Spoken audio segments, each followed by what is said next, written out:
instead of striving for perfection and constantly be letting myself and others down, and then I start guilting myself and shaming myself, and I go into this spiral, and then I go down, and I'm like, I'm worthless, I suck, everything I touch turns to crap. Like, this whole narrative gets stronger and the volume gets turned up on it.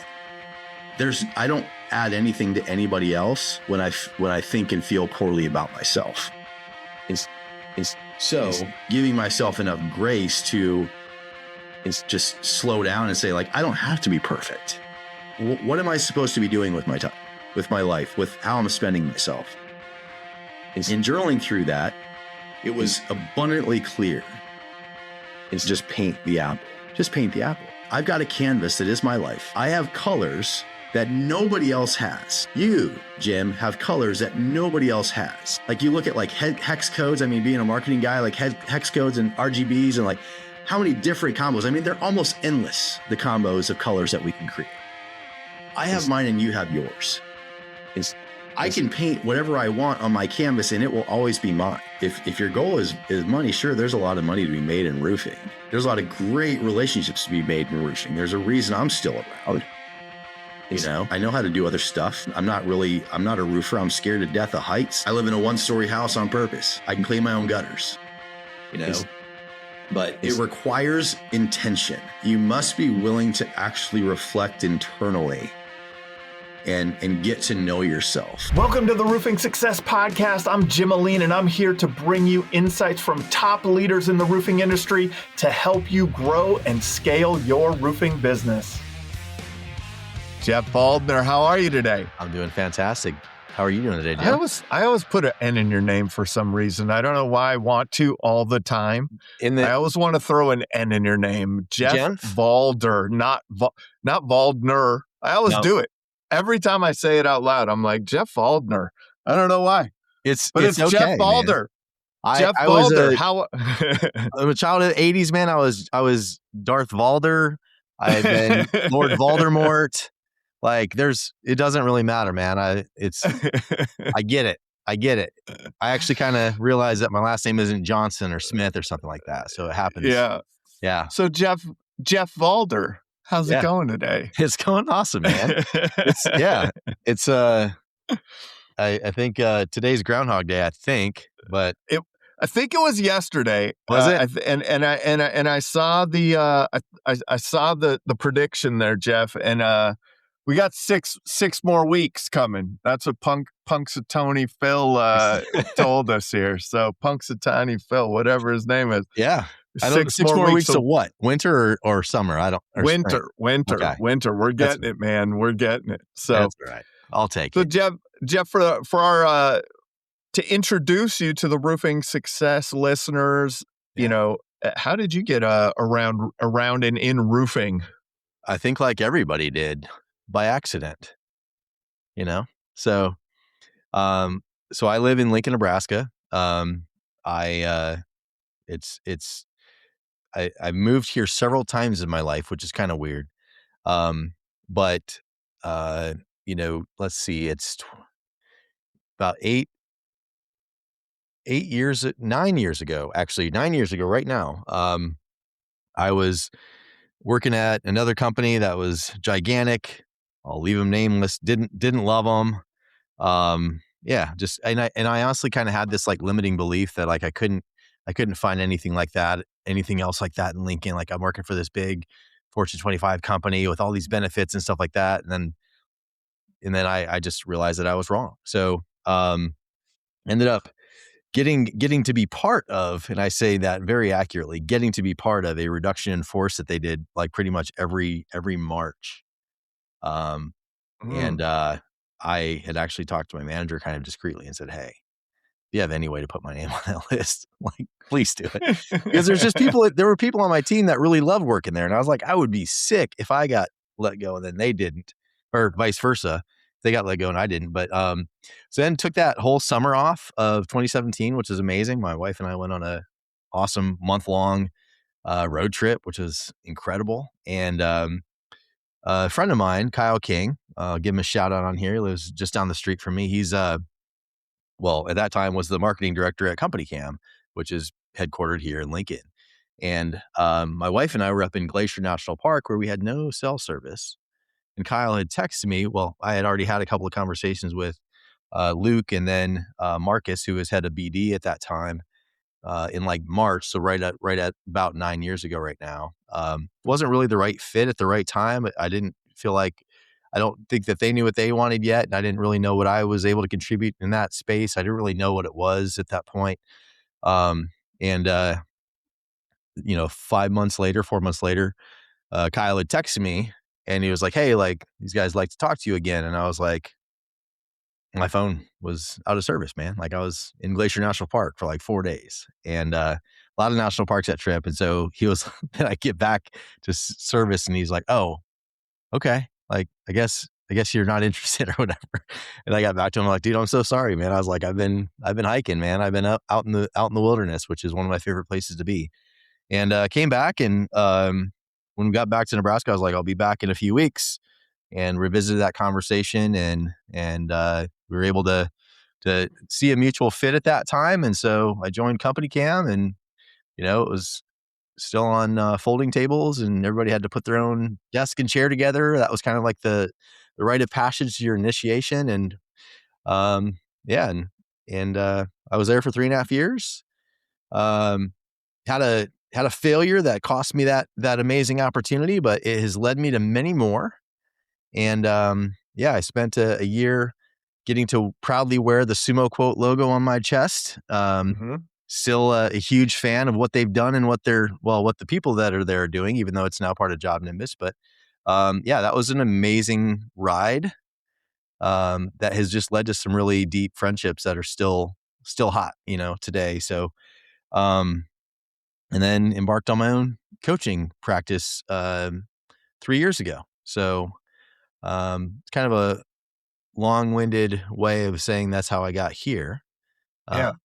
But what were some of the things that you saw from your Company Cam days and Sumo Quote days that led to that coaching journey? Great question, man. So that was definitely not by happenstance. So one of the things that I loved at Company Cam, and I've actually honestly loved kind of throughout life, as I look back, I see that there were these clues happening the whole way. I just didn't really pick them up until I was able to look back at them and see like, oh, all those dots are connected, but I didn't notice it when I was going from one to the next. One of the things is like, I just really love to develop people. I love to help. It's not that I get to develop them. I get to be useful in their development, which is a subtle nuance, but also, very, very powerful in differentiating, because everybody, I believe that all of us have untapped potential inside of us. I have gotten to uncover some of mine with great people that have, been in my life, who are willing to be patient enough and invest enough time and energy and their story into me, to where I've been able to kind of discover who I am. And I love getting the opportunity to do that with other people, which, managing the sales team at Company Cam was wildly exciting to me. I just loved it, taking, people that maybe didn't have a sales background or didn't have they weren't really traditionally in the space or anything like that, and getting to add them to our team based on some of the character qualities that they had. One of the guys that I had the opportunity to hire, these guys are all still there, was, a radiation, doing radiation tech, and just had the right attitude and ended up coming onto our team. That was a great spot for him. But then he actually ended up going over the product team, which is an even better spot for him. Had one guy that worked at UPS for a long time, getting up doing the grind at 3:30 a.m., loading trucks. I mean, I was like, dude knows how to grind. 100 phone calls a day ain't gonna be nothing to him. He's like, I'm in the heat. I'm in my sweats. I'm not out freezing my butt off in Nebraska in the winter, loading trucks. So seeing people like that had something in them that they couldn't necessarily see at that time, and getting to help kind of fan it into flame. That's exciting to me.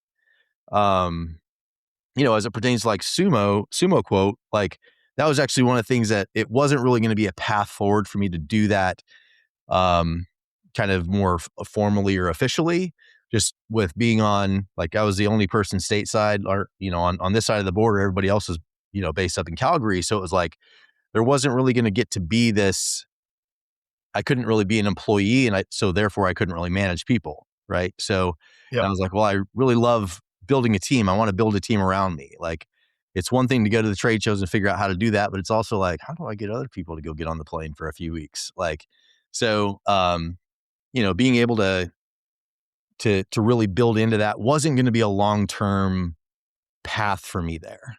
And so, after 12 months of that, like, it was awesome. Like, honestly, man, I've got nothing but love for Ryan and Patrick and Chris and Brandon, who's no longer with us, but like, just an amazing group of people up there that, like, I'm leaving so many of them out, and I love you if you're hearing this, Sancha. But just being able to step back gratefully. I had the support of my wife. We're in a position where we're able to do that, where I could, step back and just really, it wasn't even to step back and go start a coaching practice. It was actually stepping back to go figure out, who am I when I'm not my work? Before we carry on with the episode, let's give a shout out to one of our sponsors. Roofers, let's get real. You're great at building roofs, but are you great at building a steady stream of leads? That's where Job Nimbus Marketing comes in. They know the roofing industry inside and out, and they'll help you dominate Google, Facebook, reputation management, and everything in between. If you want more quality leads, more booked jobs, and more growth, visit the link in the description or the sponsors page on the Roofing Success Podcast website. Who am I when I'm not my work? I got lost in that, man. Like, I have to admit, I got lost in that.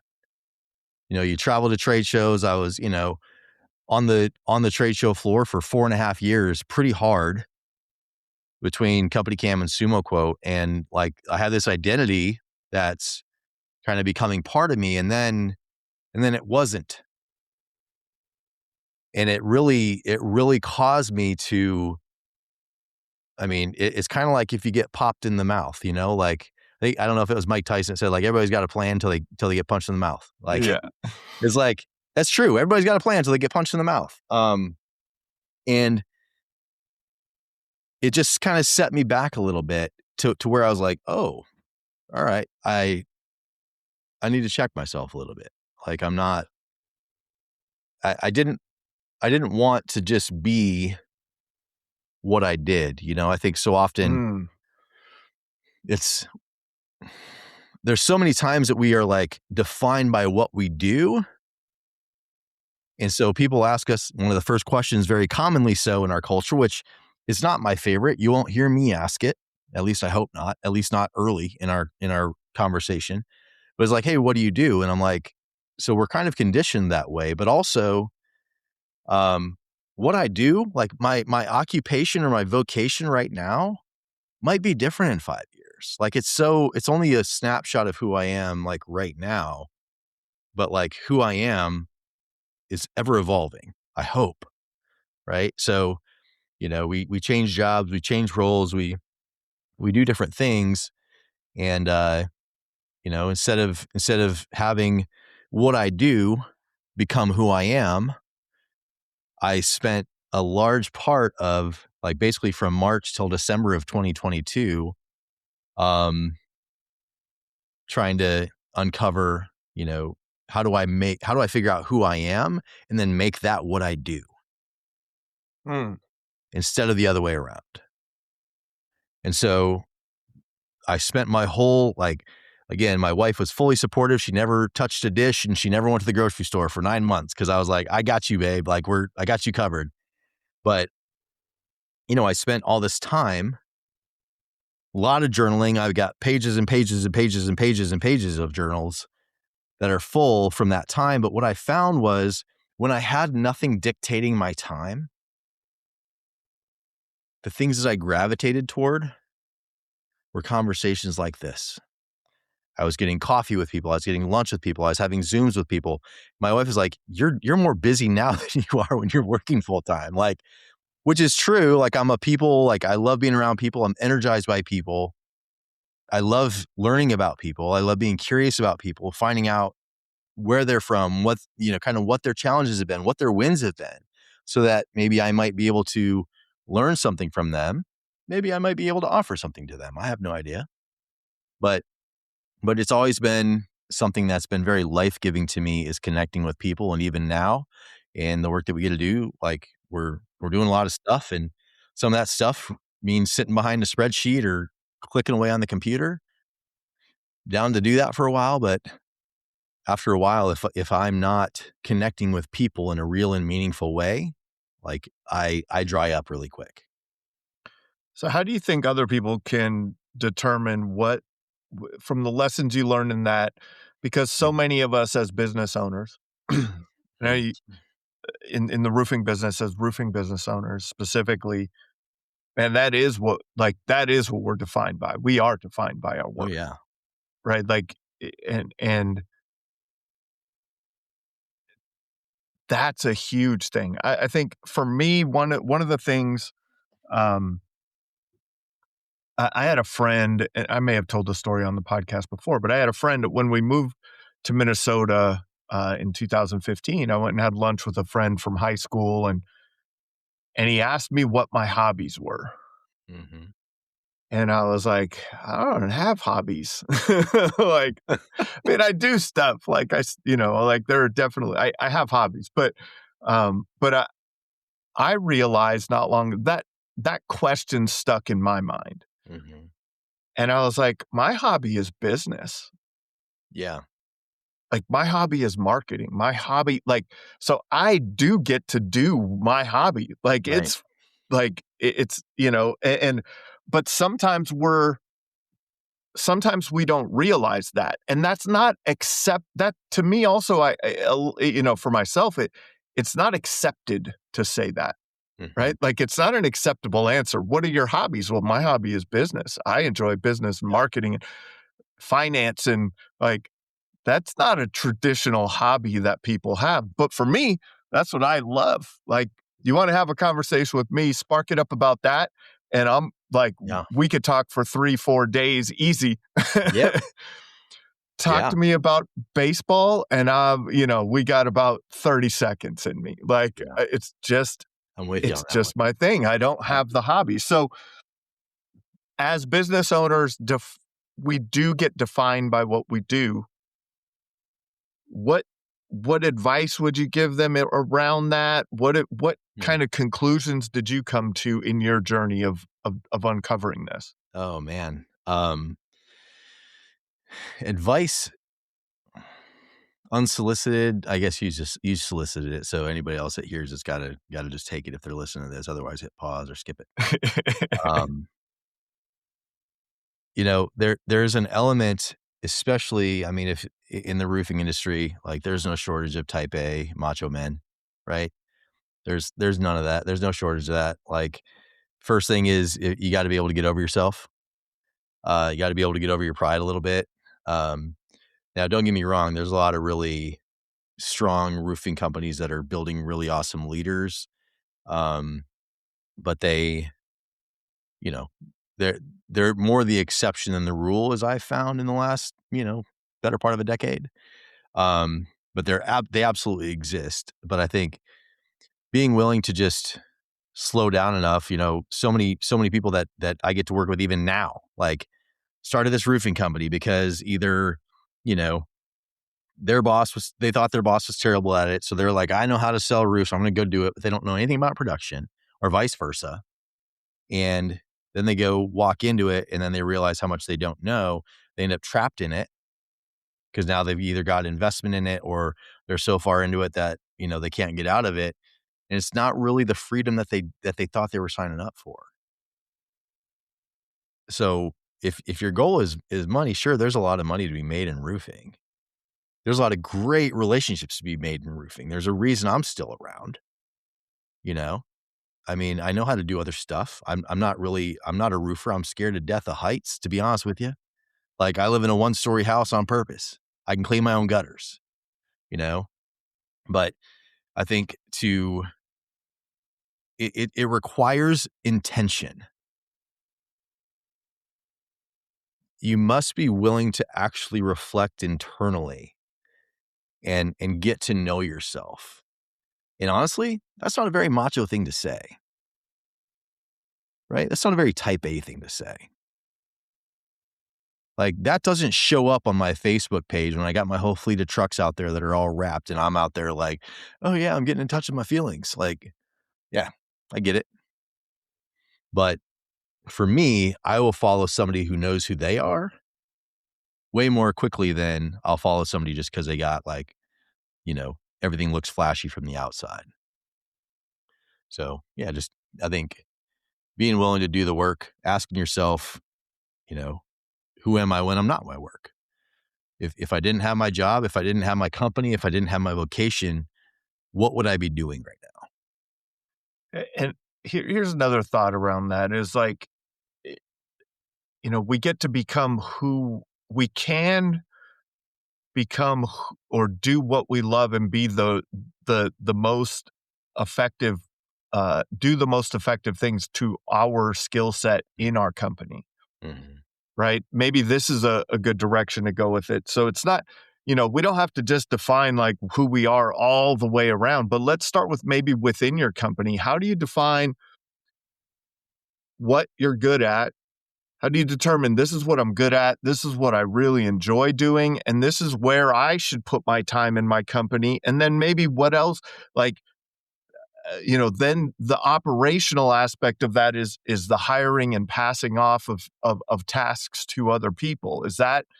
Am I going the right direction here from a business? If we're taking this lesson and putting it into business context? I know you're enjoying the episode, but let's give a shout out to another one of our sponsors. I talk to contractors every day that feel stuck.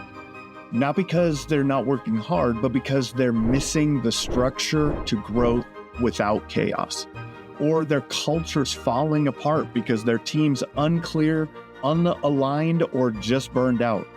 And when change hits, they're reacting instead of leading because time and priorities aren't under their control.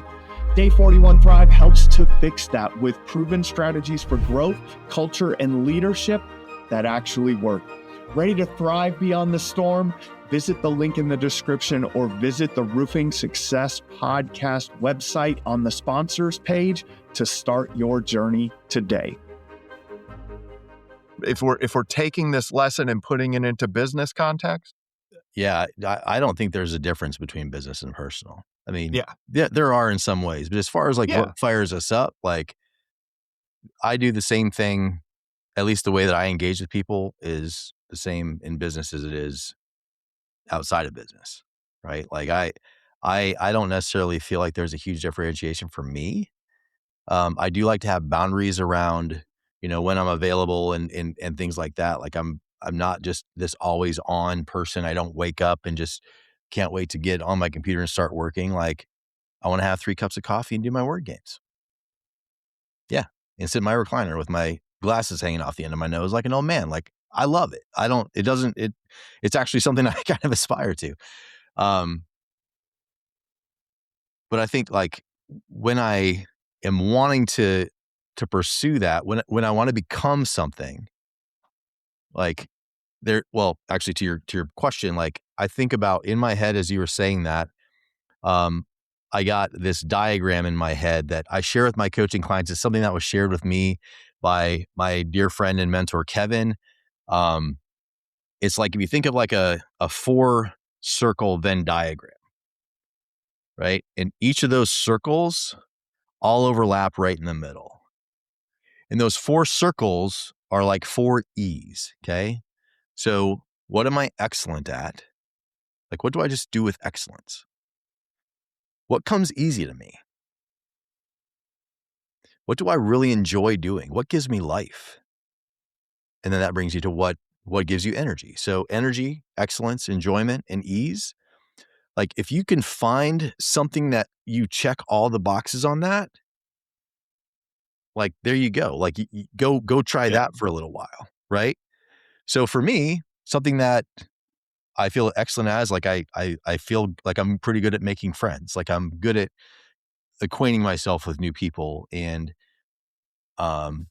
just based on things like, again, themes that I've seen happen in my life, is that I'm able to establish trust relatively quickly with people. That's a great trait to have if you're in sales, or if you're in any kind of relational business. But also, like, I've gotten excellent at it, and again, always got room to grow. But this is all feedback I've gotten from other people who know me. Right? I can remember certain dates. I can remember certain details about people. I don't know why. I don't sit there with flashcards and try to do it. It just happens. So it comes easy to me. And I'm excellent at it, and I enjoy it, because I love when I get to, like, call something out that I've heard of somebody, and they're like, "Oh my gosh, I can't believe you remember that." It just makes them feel seen, makes them feel connected, makes them feel heard, and it gives me energy then, because I love being able to provide that for other people. Because there's been times in my life when I didn't necessarily feel that was true for me. I didn't necessarily always feel seen, and that's not a dig on anybody that was in my life and around me. Like, there are times that's how I felt. And so for me, it's really fun. That gives me a new level of empathy to, like, really be able to add that to somebody else's life. That's awesome. Now let's talk about the path to, I guess, excellence, or the path to, like, how does one, like, now you're starting to become aware, right? I think self-awareness is one of those, it's been said that self-awareness is one of the highest level traits of, like, a CEO, entrepreneur, high level leader, right? Self-awareness is a high thing.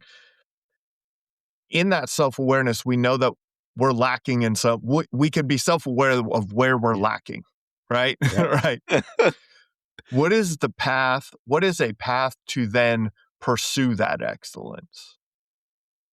Are you asking, like, to pursue, like, how do I become self-aware, or how do I do something with it once? No, now that I'm aware of it, right? Yeah. Now I'm aware of it. I know where I want to go. I see what I want this to look like. Uh-huh. Right. I see that this is the goal now. Now we have I've determined, I've looked at what the ease is. I've looked at, what I'm excellent. I've looked at the 4 E's there. Yeah. And now I'm like, okay, now I want to put this into action.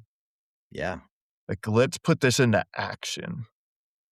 As hard as it is for me to sometimes move forward without a plan, and I say sometimes, like, I'm a planner. Like, I love to have a plan. I love to know what I'm building before I build it. Love to know where I'm going before I get in the car. I love all those things. Like, those things give me security, and structure, which, again, like, I can trace that all back to where that stemmed from and why that's important to me. But, a lot of it is just simply, I mean, actually there's a reason. So I know that if somebody's listening to this and not watching it, but right over my shoulder, there's this little 6x6 painting. And this, I'm just going to snag it for this right here, is largely to credit as to why I coach. So this is a painting, and Jim, since you're the only one here live with me, what do you see right here? It looks like an apple. Uh-huh. You had to squint a little bit. You had to second guess a little bit, right? Yeah. So the artist says that this is an apple. The artist was my nephew when he was 7 years old. He's going to be 21 this year. And he painted this. Now, why this is always behind me, where I can see it and where my clients and anybody else can see it, is very intentional, that this is right over my shoulder all day. Because when I'm talking to you, I can see it. When you're talking to me, you can see it. And the people that know what it's about know why it's there, and now you do too. But when my niece and nephew, the oldest two, were very young, they would always, for Christmas, be like, "Hey, what do you want?" Art supplies, right? They want art supplies. Awesome. So we go to Michael's or Hobby Lobby or whatever. We just get them, paint, canvases, drawing, colors, like, colored pencils, anything that you could think of. Like, they were just always into it. And the thing is, I didn't actually tell him to give me this back. He painted this. with no direction, no instruction from anybody. Nobody told him to paint an apple. Nobody said paint an apple that is bigger than the canvas that you're painting it on. Like nobody said anything about how to paint it. He just painted it. And he did it in his way, with what he saw, with what he felt, like what he was in him came out onto this canvas. And so this was actually very instrumental through one of my journaling sessions in September of 2022. Was like, what is it? What is it that is me? Like, what is it? What am I supposed to be doing with my time, with my life, with how I'm spending myself? And journaling through that, it was abundantly clear to just paint the apple. Just paint the apple. Like, I've got a canvas that is my life. I have colors that nobody else has. You, Jim, have colors that nobody else has. You have a mix. Like you look at like hex codes. I mean, being a marketing guy, like hex codes and RGBs and like how many different combos. I mean, they're almost endless, the combos of colors that we can create. I have mine and you have yours. I can paint whatever I want on my canvas and it will always be mine. You can paint whatever you want on your canvas, which you're doing as well, right? Like if we were all marketing people, wow. If I break my leg or if I need a heart transplant, like I don't want a marketing guy doing that, right? Sure. There's a reason.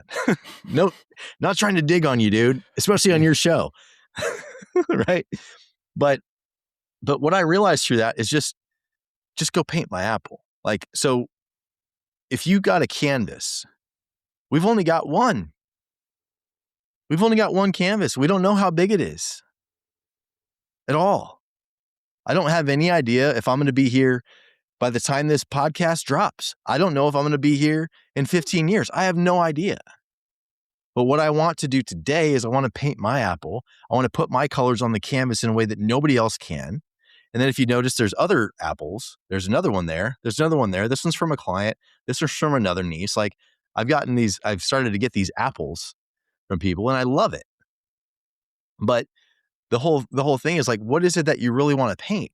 Like when you're really, like if you can really slow down enough to think about how you want to be remembered. I know you're enjoying the episode, but let's give a shout out to another one of our sponsors. If you and your team aren't trained on AI yet, you're already falling behind. Competitors using AI are generating more leads, closing jobs faster, and running leaner. The AI roofing revolution gives your team the training to implement AI so you stay ahead, not scramble to catch up. Don't wait until you're losing. Get trained now at the link in the description or the sponsors page of the Roofing Success Podcast website. The whole thing is like, what is it that you really want to paint? Like when you're really, like if you can really slow down enough to think about how you want to be remembered, it will affect everything you do today. I think about like the oldest person that I know, like that I actually met, that I can tell you their name, would be my great grandfather. I don't remember him. All I remember is that he used to give me the little bubble packaging stuff and I'd pop that. That's all I remember. And I don't even know if he did that like on occasion or if it was like one time and it stuck with me. But I remember those things, but I couldn't really tell you anything else about him other than name and just maybe that he gave me that bubble wrap and things I've heard from other people. So in 100 years from now, nobody's going to know who Jeff Valder is. Like they really won't. I'm not going to be in any history books. They're not going to know anything about me because that's my own family 3 generations ago, and I don't know hardly anything about them. But I'll guarantee you that there are things that my great-grandfather passed on to my grandfather, who passed them on to my mom, who passed them on to me. I am receiving the way that they lived. Terry Gwaltney, who I know you've had on the podcast before, like he shared with me the 5-generation rule. Like it's like your impact is 5 generations deep. Like my wife and I do not have children of our own. But man, like I still believe that the way that I live and how it affects my nieces and my nephews and people that are just around me, like they're being impacted and hopefully impacted in a way that's positive. You know, just this last week, I was at my mom's house and like she told me that I was contagious, and it was complimentary. She meant it in a complimentary way. Yeah. And I said, Mom, we're all contagious. All of us are contagious. But what are we infecting people with? Right? There are times, dude, I'll tell you right now, Costco on a Saturday, I'm infecting people with the wrong stuff. You know, don't go to Costco on a Saturday, man. That's my fault. Right? But I want to be infecting people with the right stuff so that even if nobody knows my name, that somewhere I'm affecting generations that will come after me. Because without that, what am I really here for? So that sounds like a tall order. Yeah. Like saying it that way, right? Like that's a tall order. That's putting a lot of weight on someone's shoulders. You said you like to plan very much so, like to plan things out. Yeah. Plans don't always work out, Jeff. Ooh, you don't say. Right? And so, and we had a conversation the other day and we were talking about like excellence versus perfection, right? And the path to that. And, you know, as we put this weight on our shoulders of legacy, and as we, that perfection, the striving for perfection instead of excellence is something that's like, I think that might deter people from getting to their goal more than not. Yeah. Speak to like your thoughts on that excellence versus perfection. Yeah. Yeah. So I would say that for the majority of my life, I would have classified myself as a perfectionist, and I would have worn it as a badge of honor. I don't want to ever associate myself as being a perfectionist from this day forward, because it's unachievable. It's unattainable. Like, if I told you like, hey, just keep swimming that way, but you'll never get to land, are you going to go? No, you're going to be like, I'm going to run out of gas. It's not going to end well. But when I can, and this is a shift that's happened for me just within the last couple of years, is like, instead of striving for perfection and constantly be letting myself and others down, and then I start guilting myself and shaming myself, and I go into this spiral, and then I go down, and I'm like, I'm worthless, I suck, everything I touch turns to crap. Like, this whole narrative gets stronger and the volume gets turned up on it. I don't add anything to anybody else when I think and feel poorly about myself. So giving myself enough grace to just slow down and say, like, I don't have to be perfect. I might honestly be working against this. I might be swimming upstream against this for the rest of my life, man. It's not like I just all of a sudden something flipped and now I just let it all go and it's fine. But being excellent is different than being perfect. I can strive for excellence every day, and I might get there. It's always, I can do things with excellence. I know I can do things with excellence. I've done things today that I think I've done with excellence, but I haven't done anything perfectly today. And so while there is a lot of weight to it, I think it's a weight that's worth carrying. I think it's a weight, like, there's no shortage of ineffective leadership in our world. And that's not a commentary on current events. That is just like, that is no matter what generation you come from, there is no shortage of ineffective leadership in our world. And so much of that ineffective leadership is where the leader puts themselves first. And when they do that, they're not really leading. they think so. But I mean, my working definition of leadership has always been that leadership means that you have people following you when they have the option not to. Mm-hmm. Right. So if I'm only leading you because my paycheck depends on it, or my job depends on it, or whatever the case is, my livelihood depends on it, my life depends on it, I'm not really leading. You're not really leading me. Leaders don't create leaders. Leaders don't create followers. They create leaders. Effective leaders create leaders, not followers. And I think to me, it gives me a new purpose, because otherwise, I mean, like I said, I don't have a natural pathway for a legacy to go down to my kids, to their kids, to their kids, right? I want the fact that I existed on this planet to matter. And I don't care if you remember my name or mispronounce my name or put an N where it doesn't belong or whatever. I don't really care. It doesn't matter to me. I'm more interested in, like, did I add value to you in whatever short time we got to spend together, whether it was a 3-minute conversation on the trade show floor or whether it was a 30-year relationship with somebody that I've known since college. Did I add value to you? And not for my own sake, but for yours. So in effective leadership, right? We're going to put the word effective in front of it. In effective leadership, what are some things that you would tell people?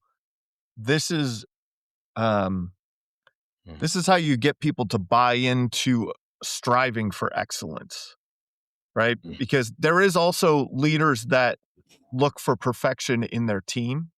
And I think that that's a big challenge, right? If you are, none of your team is ever going to be perfect. You're not perfect. And so when you build that company culture around, hey, we're all going in this direction, we're all striving for excellence, that creates a really fundamentally great culture. What are your thoughts on what are some things that, like, you've seen done, you coach on to help leaders develop that company culture? Wow, there's so many things going through my head right now. The first one, though, Jim, is actually, like, more about acknowledging the failure, not living in it, but acknowledging it. Several years ago, I was invited to just present something that was, paint my apple, so to speak, with Randy Brothers in his Roofing Academy mastermind. And I was like, well, what do you want me to bring? He's like, I don't like anything. And I was like, okay, like, one of my favorite topics, one of my favorite things is leadership. And so I start writing, and I was like, oh, I'll just brainstorm. I'm going to brain dump everything I can that I feel that's in me about leadership, things I've learned, things that, like, really resonate with me.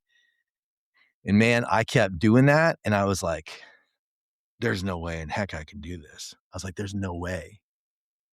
Like, if people know what my life looks like, if people know what my relationship with my wife, or, like, the person I talk to at the store, or whatever, like, nobody's going to believe me. But what I did was I flipped the title of that talk to how to fail as a leader. All of a sudden, I'm speaking from a position of authority on the matter, because I have failed miserably as a leader in ways that just, I shouldn't even still, like, there are things that, like, didn't have the consequence that they should have had.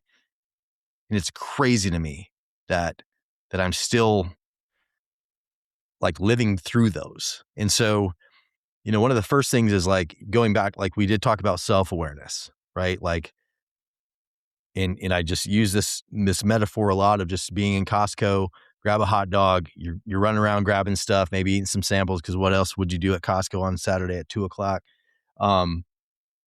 You get mustard on your face, and you're by yourself pushing your cart around.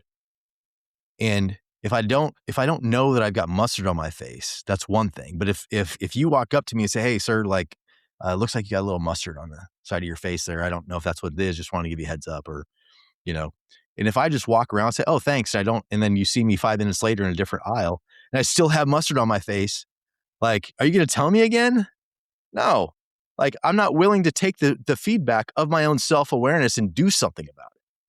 So self-awareness is one thing, but you also, if you're not willing to do something about it, that's a whole different thing. But self-awareness is a great place to start. And it takes vulnerability. It takes humility. Go to the people that you think know you the best and ask them, what's it like to be across from me? What's it like to experience me when I'm stressed out? What's it like to be around me on a Friday when I've just had a bear of a week at work? What's it like to be with me then? And if you're not ready for the answer, don't ask it. But find people, and if you don't have people in your life that you can ask that to that will truly give you an honest response, you're probably in the wrong rooms. Like, I have a whole bunch of people that I could call right now and be like, hey, like, where's my blind spots that you can see, right? Yeah. So being able to, that gets you to self-awareness, but then also being vulnerable enough to like be willing to hear it and willing to do something with it. Because one of the toughest things for anybody to do, well, maybe not for anybody, I don't want a blanket statement, anything. For me, it used to be much more difficult to be vulnerable. Now that I've seen the power that comes out of other people when I start, it's wild, man. The stories that I've gotten to hear, the insights I've gotten into people's lives in a one-on-one coaching conversation, or whether it's in a group dynamic, the people, if you want somebody to trust you, if you want to lead well, you need people to trust you. If you want people to trust you, get vulnerable. Doesn't mean just go start making stuff up, but share where you're struggling, share where you're falling short. I was terminated from a job that I absolutely loved at Company Cam. Just loved it, man. Like, and it was actually, let's see, it'll be 5 years ago next Monday, because it was on my wife's birthday, which is next Monday. I couldn't have felt smaller because I just felt like I had failed so huge. And so for my wife, she was coming home, we were going to go out to dinner. Instead, it was like, hey, babe, guess what? I just lost my job. Right? That took a lot. And I ain't going to lie, man, I didn't just bounce right back from that at all. Sometimes I still feel like I'm tripping over stuff that's behind me. But what I have learned is that it's given me opportunity to make better, like, I see things differently now. But in that moment, it was important to me. I got what was now my former team on a Zoom, and I just said, hey, I blew it.